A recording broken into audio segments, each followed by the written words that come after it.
Karena para globalis punya niat jahat yang lebih lanjut lagi, ya. Yang sekarang kita alami sudah pahit, Pak. Yang depan ke depan nanti lebih pahit lagi, Pak. Rancangan mereka demikian. Nah, kita sudah lihat ini, Pak, tapi kita masih aja ngikut. Masih aja merasa bahwa wah, ngeri nih kalau seandainya kita menentang prokes ini, ya kan, bisa berbahaya buat diri kita, keluarga kita, orang tua kita, apalagi yang sudah berumur lanjut. La haula wala quwata illa billah. Benar, virus ini ada. Benar, virus ini bisa menimbulkan sakit. Benar, orang yang sakit kena COVID bisa sampai meninggal. Itu benar semua, Pak. Cuman apa benar solusinya seperti yang sekarang ditawarkan, Pak? Bukankah justru kita lihat mereka-mereka yang konsisten menjalankan 3M, pakai masker, cuci tangan, jaga jarak, meninggal juga karena COVID. Berarti tak ada jaminan. This is not the solution. Ini bukan solusinya, Pak. Belum lagi yang vaksin, Pak.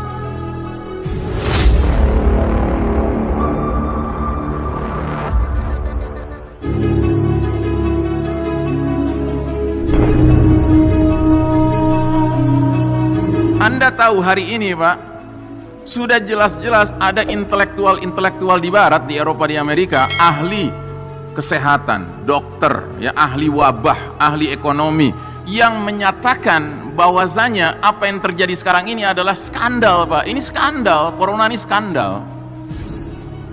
Jadi mereka sendiri sudah menyadari ini masuk lubang ini. Karena para globalis punya niat jahat yang lebih lanjut lagi, ya. Yang sekarang kita alami sudah pahit, Pak. Yang depan ke depan nanti lebih pahit lagi, Pak. Rancangan mereka demikian. Nah, kita sudah lihat ini, Pak, tapi kita masih aja ngikut. Masih aja merasa bahwa wah, ngeri nih kalau seandainya kita menentang prokes ini, ya kan, bisa berbahaya buat diri kita, keluarga kita, orang tua kita, apalagi yang sudah berumur lanjut. La haula wala quwata illa billah. Ya. Benar, virus ini ada. Benar, virus ini bisa menimbulkan sakit. Benar, orang yang sakit kena COVID bisa sampai meninggal. Itu benar semua, Pak. Cuman apa benar solusinya seperti yang sekarang ditawarkan, Pak? Bukankah justru kita lihat mereka-mereka yang konsisten menjalankan 3M, pakai masker, cuci tangan, jaga jarak, meninggal juga karena COVID.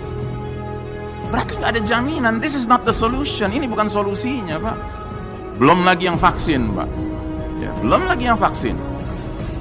Di barat saja sekarang, di Denmark, Pak, sudah terang-terangan mereka campakkan AstraZeneca itu yang sudah dipakai tadinya. Dan uniknya lagi, ketika bagian kesehatannya lagi mengumumkan, dia jatuh pingsan, Pak, habis divaksin. Masya Allah ta'ala. Ya, jadi kita harus berpikir, Pak, ya, bahwa mereka sudah masuk lubang biawak, kita masuk terus ikut aja nih, gitu. Ya, silahkan kalau masih mau ikut. Cuma kami sebagai da'i wajib mengingatkan. Nah, jadi saudaraku rahimakumullah, inilah babak di mana Allah cabut kepemimpinan dunia dari tangan Islam dan umat Islam. Kemudian Allah serahkan ke pihak barat, Eropa dan Amerika, yang merupakan masyarakat kaum Yahudi Nasrani. Sedangkan masyarakat Yahudi Nasrani memiliki karakter seperti bangsa Rum, bangsa Romawi, yang ideologinya apa? Dua ideologinya. Pertama, materialisme, dan kedua, hubbud dunia, cinta dunia, melupakan alam akhirat. Ini yang diabadikan dalam Al-Quran surat bangsa Rum ayat 7. Ya'lamuna zahiran minal hayatid dunya wa hum 'anil akhirati hum ghafilun. Mereka bangsa Romawi cuma mengenal, mengerti, faham perkara-perkara yang zahir, yang material dari kehidupan dunia saja. Sedangkan terhadap akhirat mereka lalai. Gak paham mereka akhirat, Pak. Yang karenanya mereka yang mimpin dunia punya karakter materialis dan sekularis ini, Pak, umat manusia sudah tidak lagi hidup dalam sistem iman tauhid yang lurus dan berkah, melainkan hidup dalam sistem hidup yang berlandaskan kafir syirik yang sesat dan merusak, Pak, hari ini. Ya.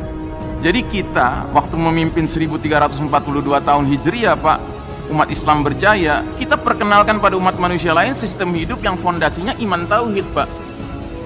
Tapi begitu kita dicabut dari panggung kepemimpinan dunia oleh Allah Ta'ala, apa mungkin orang-orang kafir Yahudi Nasrani itu meneruskan sistem iman tauhid? Ya nggak mungkin, Pak. Kata orang Betawi, beriman kagak, bertauhid kagak. Bagaimana mungkin mereka perkenalkan sistem hidup yang berlandaskan iman tauhid? Nggak mungkin. Yang mereka perkenalkan apa? Ya berlandaskan kekufuran dan syirik. Nah, jadi begitu sistem iman tauhid yang merupakan rumah besar tempat berlindung umat Islam runtuh, maka kaum kafir Yahudi dan Nasrani leluasa melancarkan ghazwul fikri. Ghazwul fikri ini artinya perang opini, perang pemikiran, perang ideologi, untuk membuat umat Islam mengikuti way of life mereka, cara hidup mereka, sambil memastikan umat Islam benar-benar meninggalkan Islam sebagai petunjuk hidup. Mereka pastikan umat Islam tidak lagi berpikir perlunya menegakkan sistem iman tauhid. Makanya di negeri berpenduduk mayoritas muslim Indonesia ini, Pak, sudah nggak perlu orang kafir yang teriak-teriak menolak sistem iman tauhid, Pak. Umat Islam sendiri yang teriak. Karena apa? Mereka telah menjadi korban dari perang opini yang sukses dilansir oleh Yahudi Nasrani. Nah, kaum kafir Yahudi Nasrani sangat tidak rela jika umat Islam mengikuti petunjuk Allah. Tidak mengapa bagi mereka, bagi Yahudi Nasrani, bila umat Islam tetap mengaku muslim, asalkan mau menempuh jalan hidup sebagaimana jalan hidup kaum kafir barat Yahudi Nasrani. Selagi kita ngekor terus sama mereka, mereka senang gitu, ya kan? Makanya sekali lagi saya ingatkan, tolong dipikirkan yang kita kerjakan ini benar-benar sesuai Allah dan Rasulnya, atau kita diam-diam sudah nurut sama Yahudi Nasrani yang nggak sesuai dengan Allah dan Rasulnya, ya. Tolong direnungkan, Pak, di malam-malam Ramadan ini, ya, karena kita hidup cuma sekali, Pak, nggak dua kali, nggak bisa mundur lagi ke dunia untuk mengkoreksi, meralat, nggak bisa, Pak, ya. Nah, jadi kata Allah, walan tarda ankal yahud walan nasara hatta tattabi'a millatahum. Sekali-kali kaum Yahudi Nasrani tidak akan rela kepadamu Muhammad dan kepada umatmu Muhammad sebelum engkau dan umatmu mengikuti jalan hidup mereka, tata cara hidup mereka. Terus Allah tegaskan, qul inna hudallahi huwal huda. Katakanlah sesungguhnya petunjuk Allah itulah petunjuk, bukan petunjuk Yahudi Nasrani, bukan petunjuk WHO, bukan petunjuk Bill Gates, bukan petunjuk Tedros, ya kan? Bukan mereka, Pak, yang layak kita ikuti petunjuk-petunjuknya, tapi Allah dan Rasulnya. Nah, sehingga di ujung ayat ini Allah keluarkan ultimatum, Pak, ancaman. Apa itu ancamannya? Wala in ittaba'ta ahwa'ahum ba'dalladzi ja'aka minal ilmi ma laka minallahi min waliyyin wala nasir. Dan jika engkau Muhammad dan umatmu Muhammad masih saja mengikuti keinginan Yahudi Nasrani setelah ilmu kebenaran sampai padamu, tidak akan ada bagimu perlindungan dan pertolongan dari Allah Ta'ala. Jadi pertanyaan besarnya adalah, masihkah kita perlu bertanya-tanya kenapa ya dunia Islam hari ini seperti nggak dapat perlindungan dan pertolongan Allah Ta'ala? Jawabannya ada di tangan kita sendiri, Pak.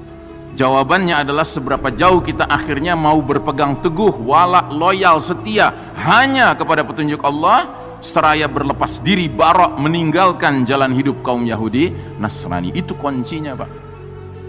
Sehingga kata Allah dalam surat An-Nisa 79, ma asabaka min hasanatin faminallahi wa ma asabaka min sayyi'atin famin nafsik.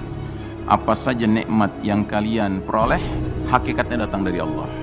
Sementara apa saja bencana yang menimpa kalian, hakikatnya dari kesalahan diri kita sendiri, ya. Udah dikasih tahu sama Allah jangan ngikutin Yahudi Nasrani, masih aja ngekor, ya. Yang ketiga, ini adalah era penuh fitnah seperti sepotong malam yang gelap gulita, sebagaimana sabda Nabi mengatakan, badiru bil a'mali fitanan ka qita'il lailil muslim. Segeralah kalian beramal sebelum datangnya fitanan, bentuk jamak dari fitnah. Kalau fitnah satu ujian, kalau fitanan banyak ujian sekaligus. Ujian di bidang ideologi, politik, ekonomi, sosial, budaya, pendidikan, militer, medis, farmasi, ya, pertanian, peternakan, semua bidang, Pak, sekarang ini, ya, fitnahnya ada. Seperti malam yang gelap gulita, ya, Nabi mengumpamakannya seperti malam yang gelap gulita. Dan yang lebih mengerikan, fitnah-fitnah yang kita alami sekarang ini, Pak, ini makin lama akan makin nanjak, Pak. Nggak ada cerita makin berkurang. Karena Nabi bersabda dalam hadis berikut ini, fitnah akan kian memuncak hingga keluarnya fitnah Dajjal, yaitu fitnah puncak. Kata Nabi, sungguh fitnah sebagian kalian lebih kukhawatirkan, kutakutkan dari fitnahnya Dajjal. Dan tidaklah seseorang selamat dari rangkaian fitnah tersebut, melainkan dia pasti selamat pula menghadapi fitnah berikutnya. Dan tidak ada fitnah yang dibuat sejak dunia ini ada, baik kecil maupun besar, kecuali untuk menjemput kehadiran fitnah Ad-Dajjal. Jadi sekarang ini kita menghadapi fitnah yang berat nih, Pak, ya. Kan sering kita dengarkan, berapa lama lagi nih COVID nih berlaku, ya kan? Nggak lama lah, mudah-mudahan berapa bulan lagi. Maaf Pak, saya bukan pesimis, tapi saya cuma ingin mengingatkan berdasarkan hadis-hadis Nabi bahwa ini kelihatannya bakal panjang Pak. Kalau nggak bisa dikatakan nggak bakal berakhir Pak. Tinggal kitanya mau pilih apa? Pilih terus nurut aja atau kita istiqomah. Kita kembali kepada jalan yang semestinya. Sesuai sunnah Nabi kita tegakkan kembali. Karena nyatanya di masjid lain bisa Pak. Kenapa di masjid kita nggak bisa? Bisa.